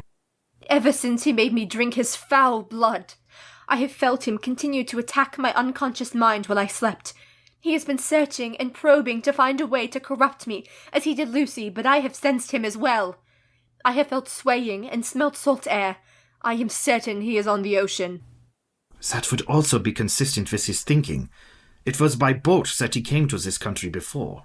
If we knew where he was docking, we could intercept him by train. It is with the help of Madame Mina we may be able to find our prey. Her connection with the Count allows him to torment her from a great distance, but it is like the modern telephone. An open line that can allow us to observe him as well. As of now, she can only do this while asleep, and only what he lets slip. But if we could guide Mina while she is half asleep, she would be in control of her observations and report what she sees. Mesmerism.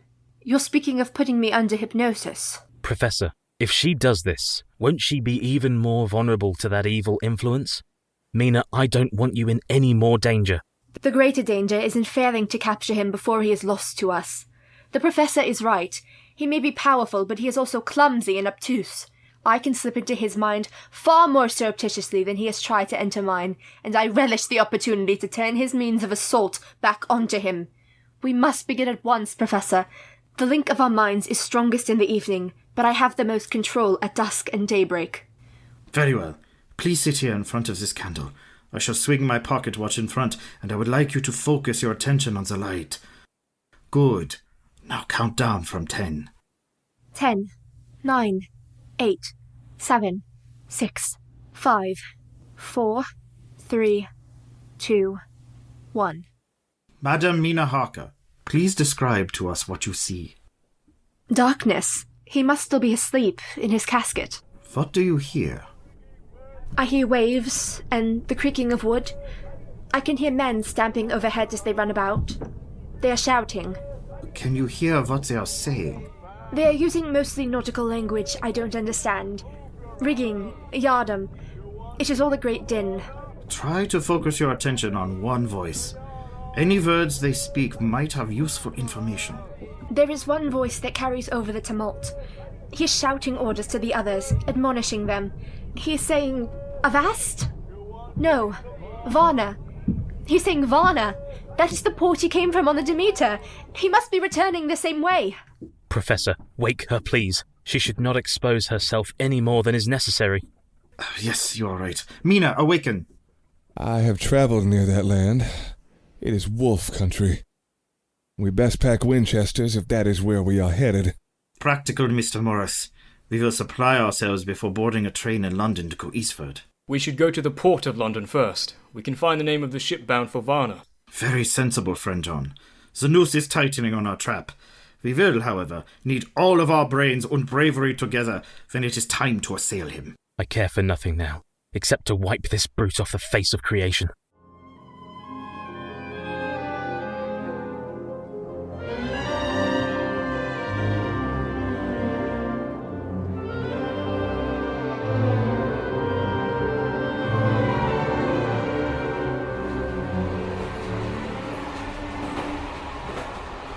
Where are we? We have just passed Vienna on the way to Budapest. It is October the 15th, 5:15 o'clock in the afternoon. Afternoon? You have left me to sleep a whole night and a day? You have been wakeful so long with so little rest. I was happy to see you so calm and sweet.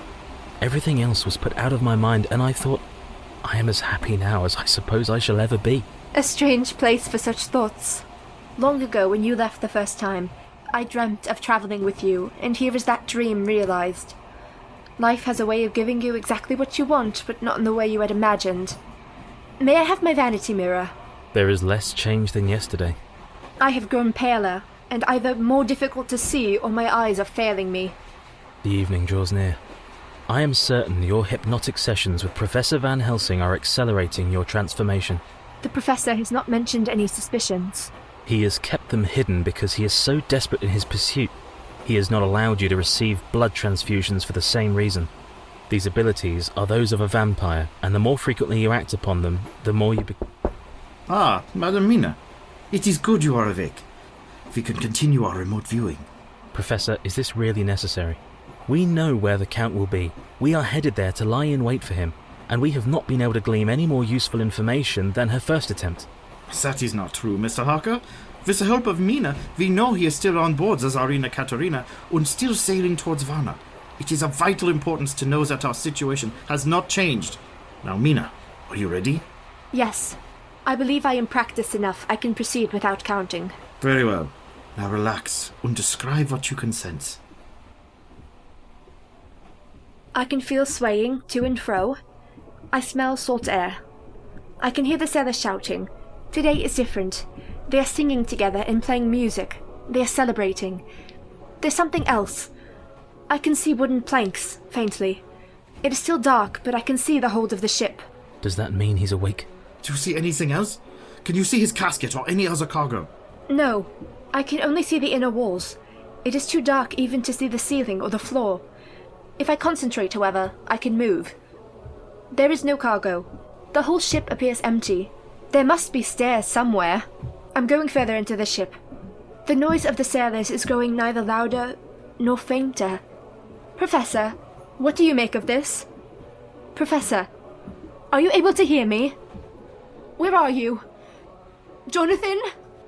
Little Mina. You professed you would not come at my call, and yet here you have come all the same. I am not here to serve you. That is not a choice for you to make. What you are, what you will become, and what you will be is completely under my control. I do not fear you. You cannot hurt me here. Brave little one, it matters not at all where you are.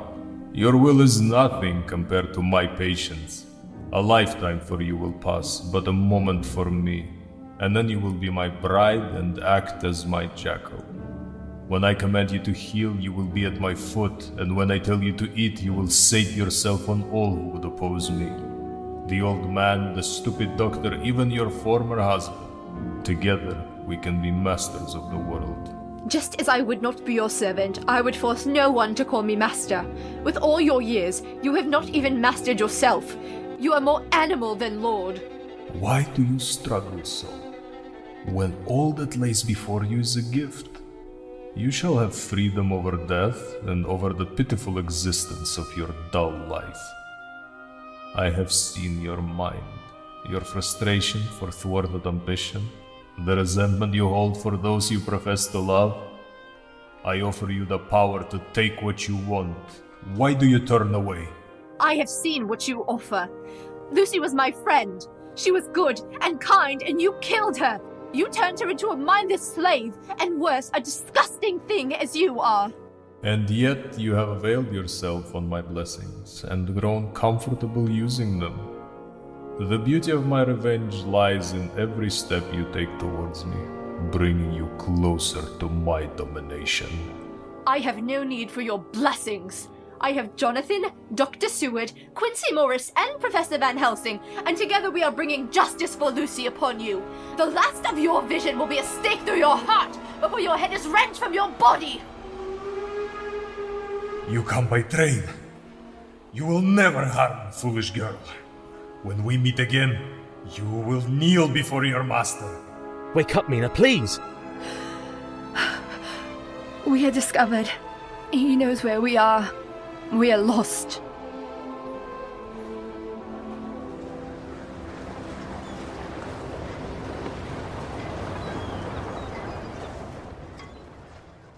He is not coming. We don't know that. It is not unheard of for a ship to be delayed in this part of the world. Until we are certain, we must remain here at the hotel. Perhaps another hypnotic session. No. The connection is severed. He will no longer allow me an avenue into his thoughts, but I know his mind still. He knew we were traveling here, and he has found some way to escape us. I am inclined to believe the lady. It's been a week now. Professor, are you sure your man sending you information is reliable? Very much so. He is an adjuster for Lloyd's of London. On men, one must reserve one's faith, but insurance companies always know where to find their ship. Ah, that will be today's telegram.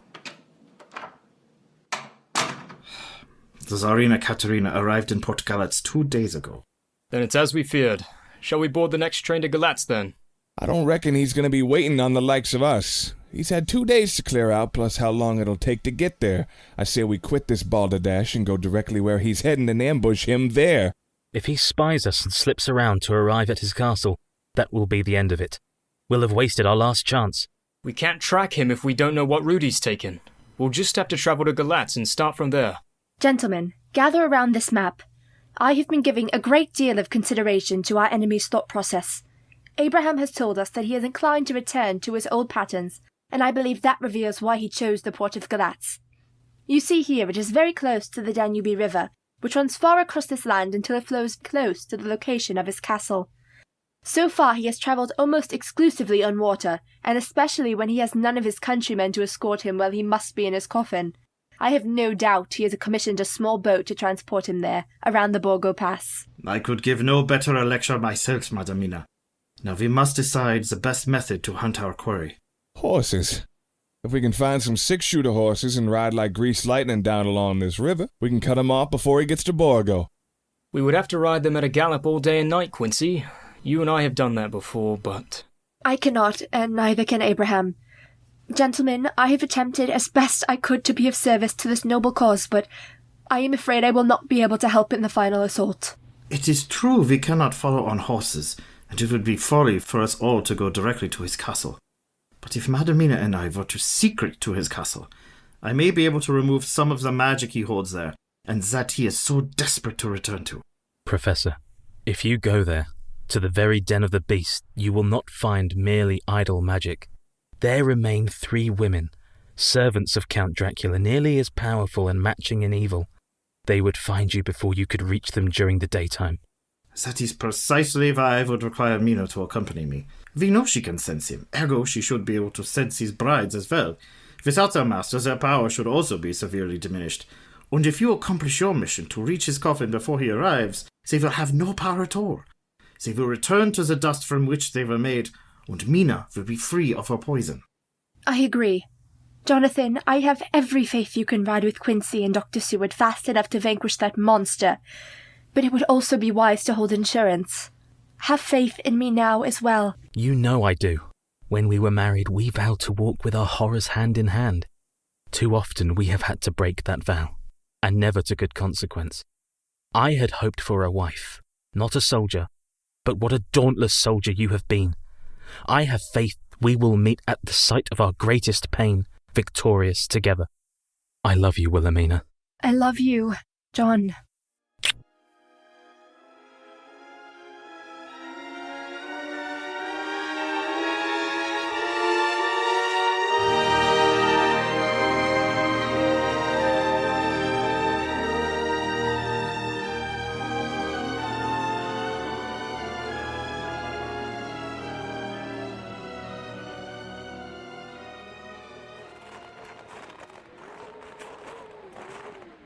Professor, I can go no further.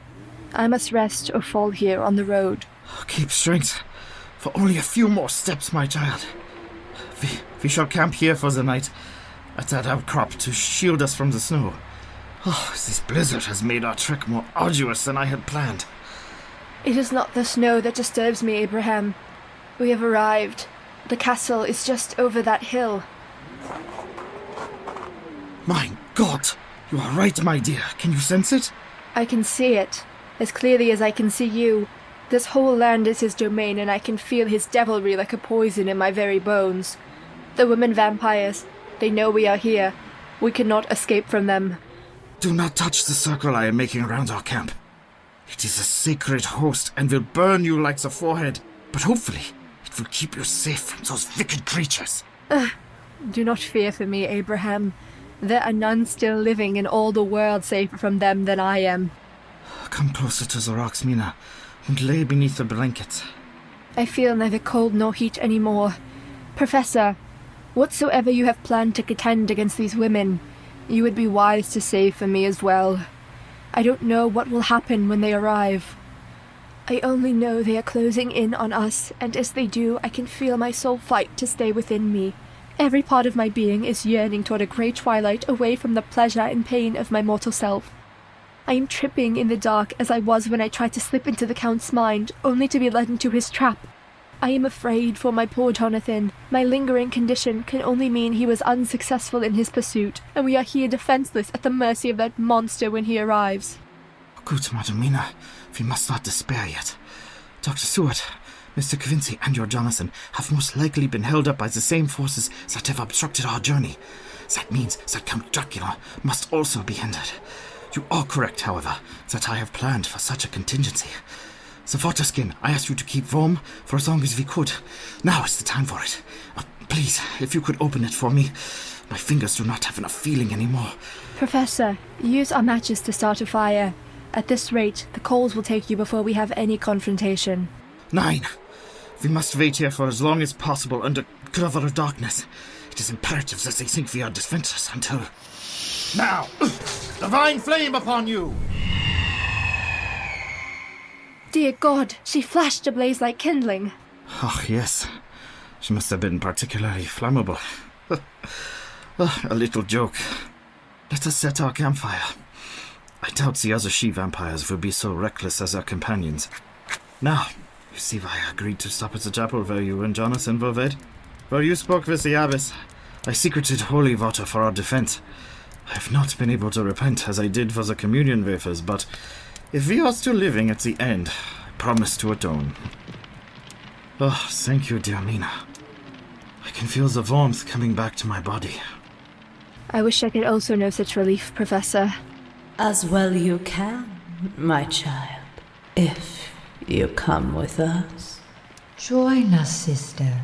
Of your own will, and you will be rewarded when our master returns. Out, foul beasts! You cannot enter this circle. We are protected here. More correctly, you are trapped, foolish old man. We are not animals afraid of a torch you wave before us. Your sister would have been wise to shrink from our fire. For all your talk of sisterhood, neither of you appear to mourn her greatly. One leaves and another joins us. Sentimental feelings do not endure the centuries as we do, child. She will not become a gross consort to your evil as long as there is breath in my lungs. Are we so repellent to you, father? Fix your eyes upon my form by the light of the fire. Am I not the perfect model of womanhood you have denied yourselves? Can you imagine your youth restored in eternity to study the mysteries of the world, all for the price of a kiss? Do you want to kiss these lips? Yes. Abraham. Now that I can see you clearly, I no longer wish to harm such a beauty. I can think of nothing I more desire than to become one with you. I give myself fully to you, my love.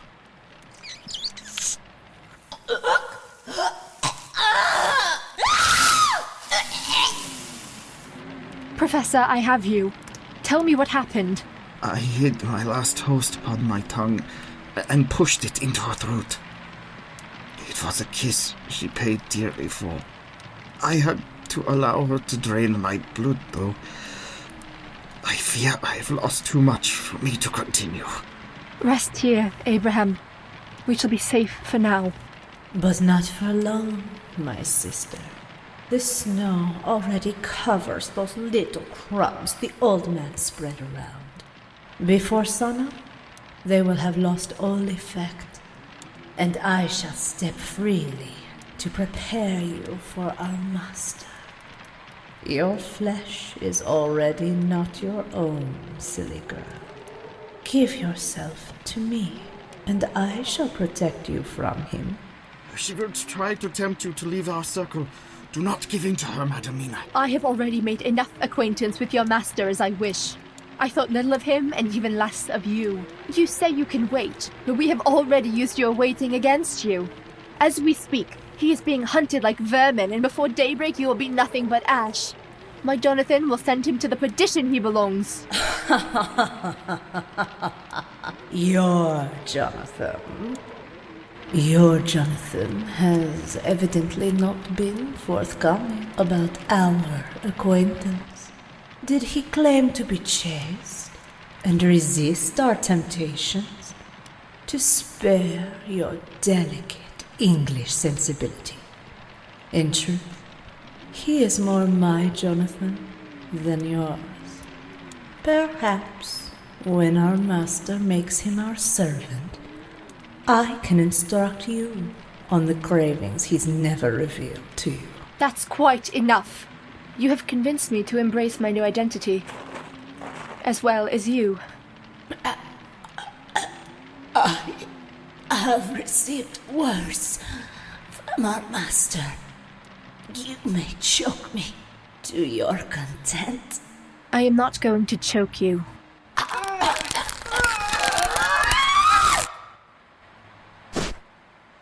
Professor, I am spent. I can do no more. I told you you would kneel when we next met. Come, no tears, little Mina. There was no other end possible but my benevolent ownership of you. It is time to rejoice the end of your old life and the beginning of our reign as one. You will not have her! Seward, take him while he's distracted. Quincy, your knife. I can't hold him. You will not cheat me of my dominion. You ain't going nowhere, you son of a bitch. Quincy, are you hurt? He got me pretty deep. Did I get him, though? Is he dead for good? He is finished. You did it, Quincy. Then I done right by Lucy at last. Quincy, I know she loved you just as much as she did me, and I can think of no greater brother I could have in love with her than you. I will hold you both in my heart until the end of my days when we can all be together again. Mina, are you all right? Jonathan? I can feel the sun on my face.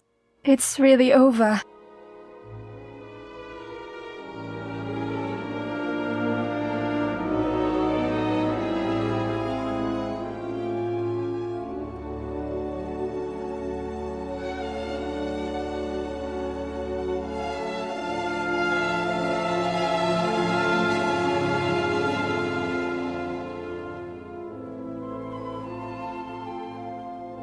Diary of Mrs. Mina Harker.